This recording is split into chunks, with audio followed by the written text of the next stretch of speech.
धाकड़ खबर, बेखौफ जुबान, बेबाक अंदाज। धाकड़ खबर के न्यूज रूम से मैं आपके साथ हूं अकरम रईस खान। सियासत की बात जनाब अनीस अहमद खान के साथ का ताज़ा एपिसोड लेकर मैं आपके सामने हाजिर हूं।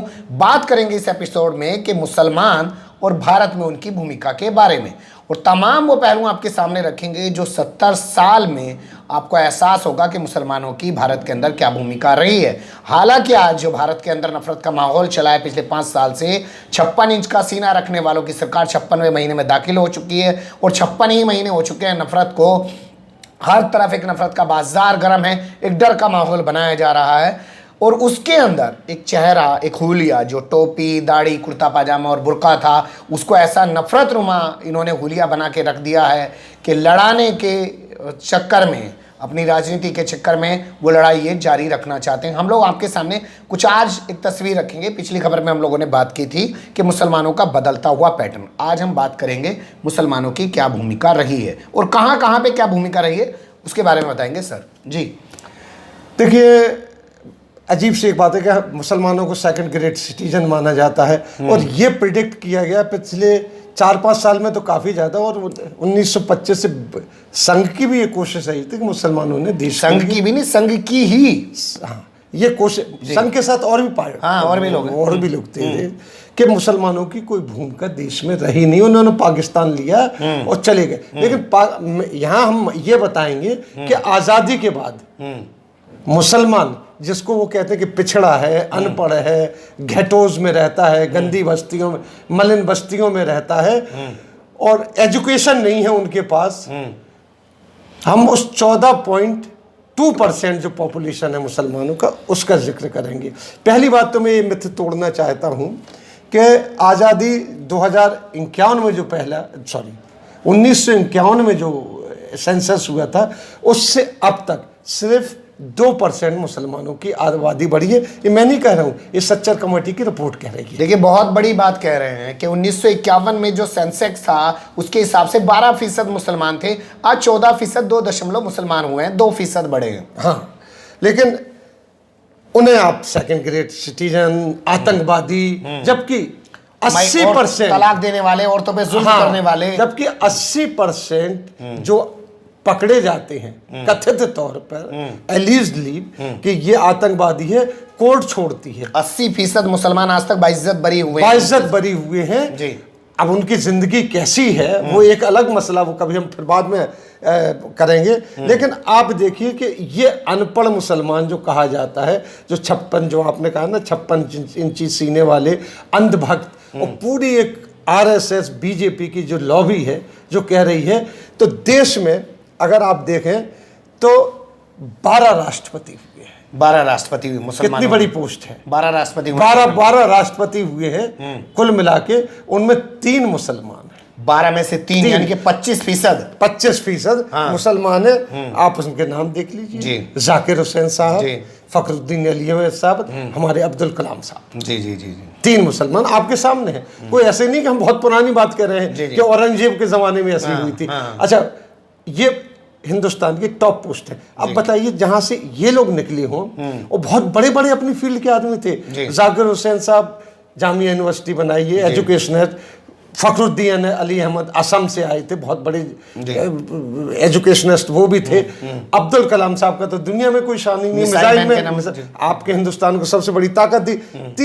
दूसरी बात हम ये कहेंगे कि चीफ जस्टिस, जी, ये भी बहुत बड़ी पोस्ट है। देखिए सर, इसके बारे में बड़ा खुलासा कर रहे हैं और बड़े ध्यान से सुनिए कि एक वर्ड को दी। चीफ जस्टिस, 5 चीफ जस्टिस आपके इस 14% में, जाहिलों में से हम कहेंगे कि आप क्या है, चीफ जस्टिस, जो कि पोस्ट एजुकेशन के मामले में 80 से पीछे चले गए। हाँ, वैसे तो चले तो गए हैं सर। चीफ जस्टिस आपके हिदायतुल्लाह हुए हैं जी, मुबश्शिर अहमद हुए हैं 2, मिर्जा हामिद अली बेग हुए हैं 3, और अल्तमस कबीर हुए 4, और एक अहमदी 5 हुए, जस्टिस अहमदी।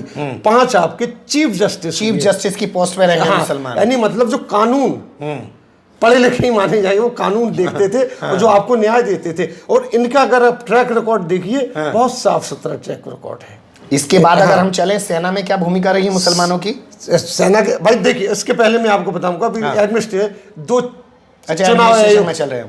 दो chief election commissioner, 2 chief election commissioner रहे। आप जी। उसके नाम तो आप भी बता सकते हैं। जस्टिस वाई.एस. कुरैशी, सॉरी, वाई.एस. कुरैशी साहब रहे हैं, और दूसरे रहे हैं जैदी साहब, नसीम जैदी साहब। नसीम जैदी आपके यूपी काडर के थे। हाँ। तो 2 लोग रहे हैं चीफ इलेक्शन कमीशन, और इनका बेदाग इलेक्शन कमीशन है। और इनको बड़े उसमें शुमार किया जाता है कि जब मैं देखता हूँ मीडिया पे कोई मुद्दा चलता है तो उसमें वाई.एस. कुरैशी साहब को ले आते हैं। हाँ जी, बताइए इस बारे में। इसको लेके आते हैं, और उनका माना जाता है कि उन्होंने उनसे अच्छा अगर सेशन के बाद कोई अगर हुआ है तो वो रहे हैं सेशन, जो टीएन सेशन के बाद, टीएन सेशन के बाद तो कैबिनेट सचिव की कैबिनेट सचिव। अब ये वो पहले मैं एडमिनिस्ट्रेशन में बता रहा हूँ। कैबिनेट सचिव हैं आपके, आप देखिए कि आबिद हुसैन 4 कैबिनेट सचिव हुए हैं आजादी के बाद, 4 कैबिनेट सचिव, यानी जो कि सबसे बड़ी पोस्ट है ब्यूरोक्रेसी की। जी जी, प्रधानमंत्री के बाद वही, प्रधानमंत्री के बाद आप ये देखिए आबिद हुसैन जी, अली अकबर जंग, आसिफ अली और जफर सैफुल्लाह साहब। हाँ, 4 कैबिनेट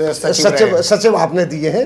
और इसके अलावा कश्मीर के छोड़ दीजिए, कश्मीर को छोड़ देते हैं, हाँ। तो 8 चीफ मिनिस्टर मुसलमान हुए हैं, और ऐसी स्टेट से हुए हैं कि वन कैन नॉट बिलीव, आप यकीन नहीं कर सकते कि इस स्टेट से भी मुसलमान होगा। बरकतुल्ला खां हुए हैं राजस्थान से जी, जिसको लोग कहते हैं कि आज ये प्रयोगशाला बीजेपी ने बनाई, आरएसएस ने बनाई हुई यहाँ पे, और वो भी 71 से 73 तक। अब्दुल गफूर साहब बिहार में, ठीक है, बिहार में हुए हैं, बड़े कंट्रोवर्शियल माने गए हैं। इनको इंदिरा गांधी के जमाने में आए थे 73 से 75 तक।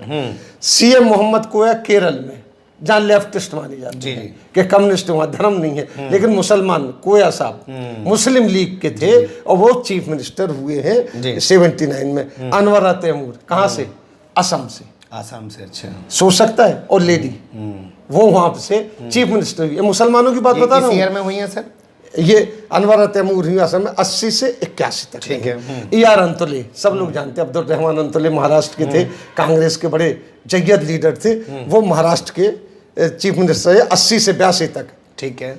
मोहम्मद मोइनुद्दीन 73 से 74 तक, अब्दुल गफूर 73 से 75 तक बिहार के रहे हैं। अच्छा, ये भी बिहार में दो हाँ, बिहार में रहे हैं।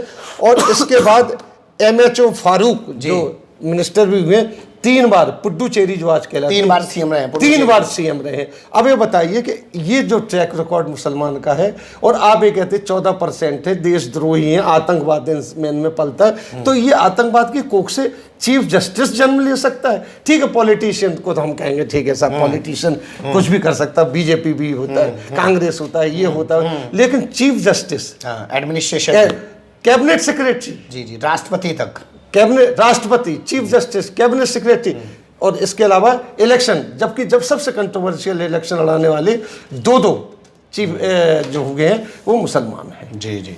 और ऐसा नहीं, एक सुन्नी है और एक शिया है उनमें से, ये भी नहीं कि सबके, हाँ, दोनों ही शिया हैं, दोनों से। अब आ जाइए फौज पे आप। अच्छा, ठीक है, फौज पे आ जाते हैं। फौज पे 2 आपके एयर वाइस मार्शल लतीफ और जाफर जहीर साहब, ये आपके एयर चीफ मार्शल 2 हुए हैं उस मुसलमानों में से। अब इसके छोटी मोटी पोस्ट पे जैसे दरोगा, सिपाही, पुलिस वाला, डीसीपी, एसीपी, इसकी बात ही नहीं कर रहे हैं। जमीरुद्दीन शाह साहब थे जो वाइस चांसलर हुए, इन्होंने पूरा कश्मीर संभाला, गुजरात के दंगे संभाले, वो भी मुसलमान थे। गुजरात के, यानी जब फौज पहुंची है गुजरात में, उसके बाद दंगे संभले हैं, उसके अगुवाई कौन कर रहा था? जमीरुद्दीन। और जमीरुद्दीन साहब का ये कहना था कि जब हम पहुंच गए थे और हमें समय से इन्होंने गाड़ियां नहीं दी, दंगा कराते रहे ये लोग, दंगे कराते रहे, उनकी फौज पैदल आई है। आप अगर उनकी किताब पढ़े, सरकारी मुसलमान, मैंने पढ़ी है वो सरकारी मुसलमान, उन्होंने लिखा है कि मैंने तो कुछ फौज पैदल भेजी इसलिए कि जाके कवरेज करे, और हम लोग कह रहे थे, वो मान नहीं रहे थे, वो जाने नहीं दे रहे थे फौज को। बहुत बड़ी बात वो चीज दी। अब इसके बाद आप ये देखिए कि इस 14% आबादी में से फोर्ब्स मैगजीन है जी, दुनिया के सबसे मालदार लोगों को शुमार करती है। आप क्या सोच सकते हैं कि मुसलमान उसमें, वो हिंदुस्तान का मुसलमान होगा जी, जिनको कहते हैं मलिन बस्तियों में रहते हैं, 8 दिन में नहाते हैं जुमे के दिन, और गंदे रहते हैं और ये रहते हैं वो रहते हैं। ठीक है, मलिन बस्तियों में तो ब्राह्मण भी रहता है, हिंदू भी रहता है, सब जिसको जहाँ जगह मिलती रहती है। और सफाई कहाँ है यहाँ पे? पूरे देश का है, राजधानी से चले जाइए यहाँ पे। की दिल्ली जहाँ पे सब मंत्री रहते, वहाँ के सफाई के अलावा कहीं कोई सफाई नहीं, कहीं सफाई है, कहीं सफाई नहीं, कहीं सफाई है। जमुना देख लीजिए ना दिल्ली के अंदर, गंगा देख लीजिए, क्या गंगा मैया है, उसकी सफाई नहीं कर पा रहे। अब आप देख लीजिए कि उसमें फोर्ब्स मैगजीन में आपके 2 मुस्लिम ऐसे हैं जिनका कंटिन्यूअस नाम है। ठीक है, वो टॉप पे नहीं आते हैं, बहुत नीचे नहीं, लेकिन स्टैंड किए हुए वर्ल्ड के अमीरों में से दोनों हिंदुस्तान के। एक तो है प्रेम जी, अजीम भाई प्रेम जी, और दूसरे हैं आपके यूसुफ हमीद साहब। जी जी जी, अजीम भाई प्रेम जी विप्रो वाले ही हैं। इसके अलावा कुछ कंपनियां हैं जो इसी फोर्ब्स मैगजीन में दुनिया में शुमार की जाती है, जो भारत का नाम पूरी दुनिया में रोशन करती हैं। आप देखिएगा उन कंपनियों में मुसलमानों की जो कंपनियां हैं उस पर ध्यान देने की जरूरत है। जी, विप्रो, वोकार्ड मुसलमानों की कंपनी है साहब। आप देखिए, हिमालय हेल्थ केयर, जी जी, हमदर्द सब जानते हैं, सिप्ला जी, और मिर्जा टैनरी वर्ल्ड में नाम रखती है फोर्ब्स मैगजीन ने अपना, वो हिंदुस्तान, मतलब ये कंटिन्यूअस बनी रहती हैं, यानी उनको ठीक है अपना एक बनाए हुए हैं वो अपने हिसाब किताब। ये नहीं कि बहुत बढ़ गए बहुत कम गए, इन्होंने दुनिया में हिंदुस्तान का नाम इंडस्ट्री में स्थापित किया। और बहुत से लोग तो हैं ही, उनके बारे में क्या किया जाए। अब बताइए कि जो ये आप जो कहते हैं मुसलमानों की ये 14% हिस्सेदारी में अनपढ़ है, विदेशी मुद्रा में 20% विदेशी मुद्रा। बहुत बड़ा खुलासा कर रहे हैं, विदेशी मुद्रा सबसे ज्यादा मजबूत मानी जाती है हर सरकार के पास। वो 20% हिस्सेदारी अगर होती है विदेशी मुद्रा की तो मुसलमानों की। मैं इसके बात ऐसे कहता हूं, मुसलमान बाहर जाता है, अरब जाता है, विदेशी मुद्रा कमाता है, कहीं भी जाता है, वहां से हिंदुस्तान वापस आता है। आप देखिए 1% या 0.1% से कम ऐसे मुसलमान है जो कहीं, क्योंकि अव्वल तो वो अरब में कहीं बस नहीं सकते, या वो कनाडा जाके अमेरिका जाके बहुत कम लोग बसते हैं, बाकी सब यहीं वापस आते हैं। और गुजराती कितना बसता है बाहर? 80% जाता है। 80% गुजराती अमेरिका में, कनाडा में, सिख कनाडा में, पूरे के पूरे सिख बसते। मतलब मुसलमान अगर बाहर भी जा रहा है तो कमा के वापस से यहाँ ला रहा है। आपकी कैसे ही ला रहा है। और यहाँ भी अगर वो छोटे लघु उद्योग चला रहा है, हैंडीक्राफ्ट के जो आइटम बनाता है, चाहे वो जरदोजी का काम चल रहा है, चाहे कहीं पे कुछ और काम चल रहा है, उससे भी तो विदेशी मुद्रा ला रहा है वो। और जो वहां कमा रहा है वो वहां नहीं इकट्ठी कर रहा, वो यहाँ दे रहा है। और वहां आशियाना नहीं बना रहा है, आके यहीं अपनी सांसें दफन कर रहा है, लेकिन उसको फिर भी आतंकवादी कहने, जिसको ये लोग कहते हैं कि पेट्रो डॉलर या फॉरेन फंडिंग कर रहे हैं बाहर के। अरे कौन सा आता है भाई? उस कंपनी को तो लाइए जो आतंकवादी फंडिंग कर रही है यहाँ पे। उसे नहीं लाते कभी। एक दाऊद इब्राहिम है, सबको मालूम है कि पाकिस्तान में व्हाइट हाउस बना के रह रहा है वो किफ्टन के ऊपर, सबको मालूम है। ला नहीं रहे उसको, कैसे ला रहे? सबको मालूम है कि वो फाइनेंस करता है, पाकिस्तान के रेलवे को फाइनेंस किया उसने एक बार, उसके पास इतना पैसा। जब आपको इतनी चीजें मालूम है तो आप उसको पकड़ के नहीं ला पा रहे, तो आप इन मुसलमानों के पीछे बदनाम कर रहे हैं। बस इनको डरा के धमका के रखना है। और ये और आगे भी कुछ आंकड़े हैं। 80% जो पकड़े जाते हैं वो सब बेगुनाह होते हैं। आपने बता ही चुके, आप बता चुके। अच्छा, मुझे लगता है सर, मेरा एक सवाल है छोटा सा आपसे। ये जो सब कुछ है, ये जो आपने गिना है यहाँ से वहां तक, इसमें हुकूमतों की तो कोई हिस्सेदारी है नहीं मुसलमानों के साथ सहयोग की। ये तो मुसलमानों ने अपने दम पे हासिल किया। आप 84 का दंगा देखिए, जब सिखों को कत्लेआम किया, उन्होंने दाढ़ी पगड़ सब उतार दिया। मुसलमानों पे तो पिछले 70 साल से मुसलसल हो रहे। कौन सा मुसलमान दाढ़ी कटवाने को? एक बात बताइए, मुसलमान जहां रहता है तो नाम मुसलमान रख के जाता है वहां। हाँ, वो नाम नहीं बदलते हैं कहीं से। आप ये देखिए कि एक आप अगर अरबी के अखबार उठा के देखें जो विदेश जाते हैं, तो यहाँ से लोग बाग जाते हैं। मैं ये नहीं कहूँगा कौन जाते हैं, सिख जाते हैं कि हिंदू जाते हैं कि ब्राह्मण जाते हैं, वहाँ जाके एक एफिडेविट देते हैं अखबार में और नाम परिवर्तन कर लेते हैं। और वहाँ जाके देखिए, ये भी बहुत बड़ी बात बता रहे हैं कि वहाँ, क्योंकि उन्हें धंधा हासिल करना है, तो वहाँ जाके वो मुस्लिम नाम कर ले रहा है। और मुसलमान, लेकिन अमेरिका भी अगर जाएगा, ब्रिटेन भी जाएगा, कनाडा भी जाएगा, तो वो मुसलमान ही। और आप उन्हें इस्लामिक कंट्री को देखिए, वहाँ हिंदू नाम से भी केरलाइट से लेके जाने कितने लोग हैं जो वहाँ एडवाइजर हैं और क्या क्या है। लेकिन उनके ऊपर कोई आंच नहीं आती है। आप देखिए दुबई में भी मंदिर बन रहे हैं, तमाम जगह मंदिर बन रहे हैं, यहाँ ऐतराज है। और यहाँ मुसलमान का, मैं आज हम आपको इस बुलेटिन के जरिए, अपने धाकड़ खबर के जरिए ये बताना चाहता हूं कि मुसलमानों में कितना कंट्रीब्यूशन, मैं ये नहीं कह रहा, तो उनको भी उतनी इज्जत दीजिए आप। ये जो और मुसलमानों को भी चाहिए कि वो समझे, अपनी तारीख को पहचाने। हमारे पास इतने बड़े बड़े क्या नाम है महापुरुष हुए हैं, मौलाना आजाद हैं, भारत रत्न सम्मानित थे, लेकिन आप जाके देखिए जामा मस्जिद पे उनके मजार पे क्या हालत है सर। भाई मैं ये नहीं कह रहा कि हमारा अकबर हुआ है, बाबर, छोड़ दीजिए। मैं सन 47 के पहले की हिस्ट्री तो दोहरा ही नहीं रहा हूं। मैं आजादी के बाद की बात कर रहे हैं हम। आजादी के बाद उस क्राइसिस में जब उनको सेकंड ग्रेट सिटीजन कह दिया गया, दूसरे दर्जे का शहरी उनको बना के रख दिया गया, उस स्थिति में भी मुसलमान अगर उभर के यहाँ तक आ रहा है तो मुसलमान को पहचानना चाहिए अपनी चीजों को और बताना चाहिए दूसरों को भी। उसे अपने हक के लिए लड़ना चाहिए, जेन्युइन हक के लिए। हिंदुस्तानी होंगे, हम हिंदुस्तानी हैं, हिंदुस्तान नाम हमने दिया है। आपने तो भारत नाम दिया था, वर्ष नाम दिया था, सब कुछ दिया था, हिंदुस्तान नाम हमने दिया था। और आज हम प्राउड करते हैं बाहर जब आदमी कहते हैं कि हिंदी आ गए हैं जी, हज पे जाते हैं तो हम कभी एतराज नहीं करता मुसलमान कि मुझे मुसलमान हिंदी का आग जा रहा है, वो कहते हैं हिंदी, और वो उसको लेते हैं, तिरंगा झंडा लहराते हैं हज पे जाके, सारी चीजें करते हैं, अपने हिंदुस्तानी हैं। अच्छा, आपसे मैं एक चीज समझना चाहता हूँ, जो इतना मुसलमानों पे अटैक किया जा रहा है, ये हिंदुओं को पोलराइज करने के लिए कि मुसलमानों को डराने के लिए, ये आप कैसे समझते हैं? दोनों चीजें। हाँ, इनको जाने के, ये जो इस सोच के लोग हैं 1925 से, जब से आरएसएस बनी है, जो कि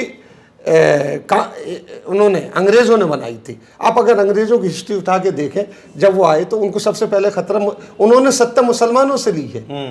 अंग्रेज जब आए यहाँ पे तो उनका युद्ध मुसलमानों से हुआ। मुसलमानों, जो यहाँ के राजा महाराजा, शहंशाह, बादशाह जो भी थे, जो यहाँ पे काबिज थे, गद्दी पे थे, यहीं रहते, तो उनसे युद्ध हुआ है। आते साथ ही उन्होंने कहा कि इस तहजीब को कैसे खत्म किया जाए, तो उन्होंने फारसी खत्म की, ज़बानें खत्म की, पहले फारसी खत्म की और अंग्रेजी पढ़ा के लोगों को लाके उन्होंने अपने उसमें फिट करना शुरू किया है। इस तरीके से आपको एक चीज बताएं, उन्होंने आरएसएस को बनवाया, ये। अच्छा, इनका पूरा एक चीज आपको बता दें, दिल्ली में जब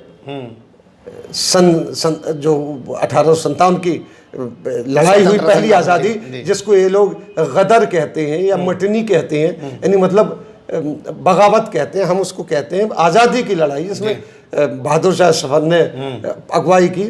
उसके बाद कितना दिल्ली के अंदर कत्ले-ए-आम हुआ है, और आप जान के ताज्जुब करेंगे, हिस्ट्री देखेंगे तो पूरे 3 साल ऑफिशियली मुसलमानों को दिल्ली के अंदर एंट्री बैन थी जी, इतना खौफजदा थे। और आप फोटो देखे तमाम, तो लेकिन अब आपके साथ में आऊं, कहीं ना कहीं इसके लिए मुसलमान भी जिम्मेदार नहीं है आज के दौर में? उसने अपनी तारीख की कभी इज्जत नहीं की। देखिए, दूसरों को दोस्त तो देश आसान है, लेकिन आपको नहीं लगता मुसलमान? मैं एक चीज आपको बताऊं, हमारी जहां से मुसलमान क्यों सोचता है कि दैनिक जागरण उसकी तारीख छापेगा, हिंदुस्तान अखबार उसकी तारीख छापेगा, नवभारत टाइम्स छापेगा? वो तो उनको रीडर ही नहीं मानते, कोई टीवी चैनल उनको क्यों दिखाएगा? एक चीज आती है, मानते टीवी चैनल में किन मुसलमानों को दिखलाते हैं, वो आप भी उस पर नहीं जा रहे हैं। मतलब मुसलमानों के चैनल नहीं है, वो आज तक वाला मुसलमानों की बात क्यों दिखाएगा? आप देखिए मुसलमानों के साथ हम आज तक जो लोग हैं 47 से लगाते हैं मुसलमानों को कि इनमें अनपढ़ थे, सब पढ़े लिखे पाकिस्तान चले गए, लेकिन उसकी तारीफ कीजिए कि 47 से लेके अब तक इतने बड़े बड़े लोग, इतने आईएएस, हमने इसमें आईएएस आईपीएस नहीं लगाए हैं, साइंटिस्ट नहीं लगाए हैं, इसमें जो ग्रेजुएट हैं वो नहीं लगाए हैं। वीर अब्दुल हमीद को हमने शुमार नहीं किया है। ऐसे बहुत सारे हजारों शहीद हैं, लाखों लोग हैं मुसलमान ऐसे कि जो शहीद हुए और जिन्होंने पढ़ बढ़ के आजादी की लड़ाई में नहीं, हिंदुस्तान की तामीर में, आजादी के बाद तामीर में आज तक हिस्सा ले रहे हैं। हम और आप उसी में हैं, प्राउड है हम कि हम हिंदुस्तान। नहीं, मेरा जो सवाल था सर, मुसलमान क्या ये सोच रहा है कि दूसरे लोग उसकी तारीख, उसकी वकार, उसकी इज्जत की बात करें, खुद क्यों नहीं? देखिए साहब, इसमें है कि कुछ ऐसे लोग आए हैं, कुछ ऐसे ऑर्गेनाइजेशन हैं, नहीं पिछली बात छोड़ दी जाए, नहीं मैं आपसे पिछली नहीं, आगे बात, जिन पे हम चर्चा करेंगे, जो मुसलमानों की मुसलमान में ही हैं, जो पैदा किए गए हैं, कि जो चाहते हैं कि वही रहे, इनको वहीं रख के वो मलाई खाते हैं। हम उन 72 फिरकों की बात नहीं कर रहे हैं जो कहा जाता है कि मुसलमानों में 72 फिरके।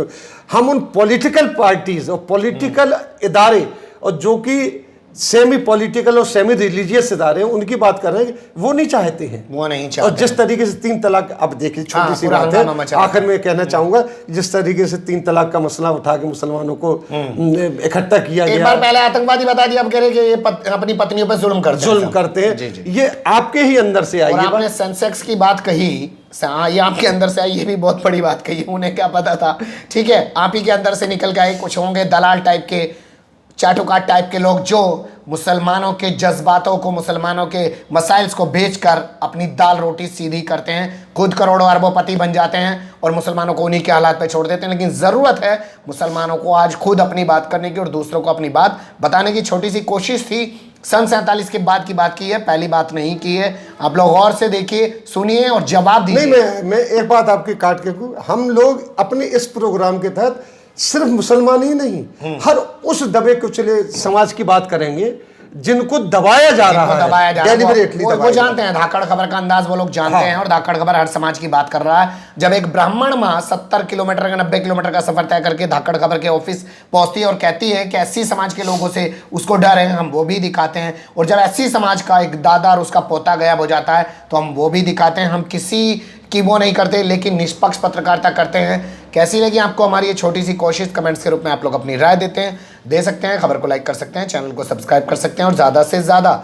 हमारी खबरों को शेयर कर सकते हैं। फिर ऐसे ही किसी सुलगते हुए उलझते मुद्दे लेकर मैं आपके सामने हूँगा हाजिर। फिलहाल अभी मुझे दें इजाज़त।